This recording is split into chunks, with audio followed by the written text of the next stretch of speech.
लोकांच्या सरणावरती राजकारण करणं तुम्ही कधी थांबवणार?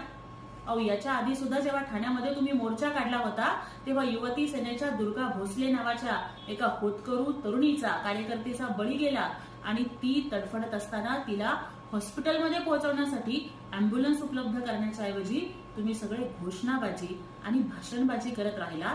तुमच्या राजकारणासाठी अजून किती जणांचा बळी तुम्ही घेणार आहात? आणि तुमच्या अशा संवेदना नसलेल्या राजकारणाला कंटाळूनच आज सगळे जुने, जाणते आणि निष्ठावंत शिवसैनिक हे एकनाथजी शिंदे साहेबांच्या नेतृत्वामध्ये खऱ्या शिवसेनेत प्रवेश करत आहेत. कारण त्यांना माहिती आहे की धर्मवीर आनंद दिघे साहेबांच्या तालमीमध्ये तयार झालेला हा बाळासाहेबांचा कट्टर शिवसैनिक आपल्याला न्याय देणार. उद्धवजी, तुमच्या पापाचा घडा आता भरलाय म्हणून तुमचा पक्ष आता खाली होत आहे.